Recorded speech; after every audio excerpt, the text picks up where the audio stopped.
তোমাদেরকে শোনাবো এক বিখ্যাত রোবট বিড়ালের জন্ম কাহিনী, যে শুধু কার্টুনের নায়ক নয় বরং কোটি মানুষের শৈশবের অংশ, হয়তো তোমারও শৈশবের অংশ।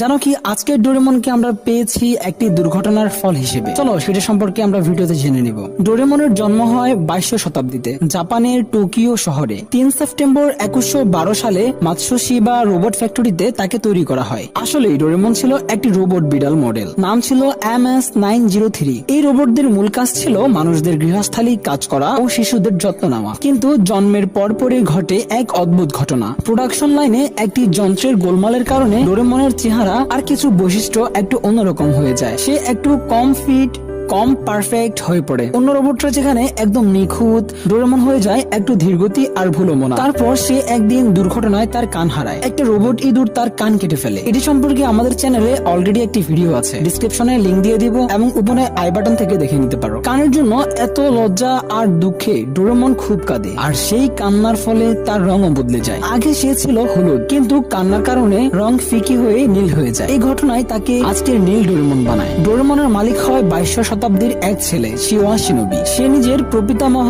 নোবিতা নবীকে সাহায্য করার জন্য ডোরেমনকে টাইম মেশিনে বসিয়ে 20 শতাব্দীতে পাঠায়, অর্থাৎ শিওয়া শিনোবির গ্রেট গ্রেট গ্র্যান্ডফাদার নোবিতা নবী। শিওয়াশির লক্ষ্য ছিল নোবিতাকে সমস্যা মুক্ত করা, যাতে ভবিষ্যতে তার পরিবার আর্থিক সংকটে না পড়ে। তবে ডোরেমন শুরুতে এতটা পারফেক্ট ছিল না, যেটা শুরুতেই বলেছিলাম। ডোরেমনকে বারবার ট্রেনিং করানো হয়েছিল, সে শেখানো ব্যর্থ হয়েছিল। পরে স্পেশাল ভাবে তাকে সহ আরো অনেকগুলো রোবটকে ট্রেনিং করানো হয়েছিল, যার ফলে আস্তে আস্তে সে স্বাভাবিক হয়ে ওঠে এবং বর্তমান ডোরেমনের মতো সাহসী এবং আত্মবিশ্বাসী হয়ে ওঠে। এভাবে 22শো শতাব্দীর এক সাধারণ রোবট বিড়াল হয়ে ওঠে 2000 শতাব্দীর এক ছেলের সবচেয়ে ভালো বন্ধু, অর্থাৎ নোবিতার ভালো বন্ধু এবং কোটি কোটি দর্শকের শৈশবের স্মৃতি। সেটা তোমাদের শৈশবের স্মৃতি এবং আমারও শৈশবের স্মৃতি। আমি বর্তমানে ডোরেমন দেখি। একটা ছোট ভুল, একটি দুর্ঘটনা আর কিছু দুঃখ, এভাবে জন্ম নেয় ইতিহাসের সবচেয়ে প্রিয় রোবট বিড়াল ডোরেমন। তুমি কি জানো ডোরেমনের আসল উচ্চতা মাত্র 129 সেন্টিমিটার আর ওজন 129 কেজি? কমেন্টে জানাতে পারো ডোরেমন কি তোমাদের শৈশবের স্মৃতি ছিল কিনা। ভিডিওটি ভালো লাগলে এবং এই ধরনের ভিডিও পছন্দ করে থাকলে চ্যানেলটিকে সাবস্ক্রাইব করতে পারো এবং এই ভিডিওতে একটি লাইক দিতে পারো। ভিডিওটি এতক্ষণ দেখার জন্য তোমাদেরকে অসংখ্য ধন্যবাদ।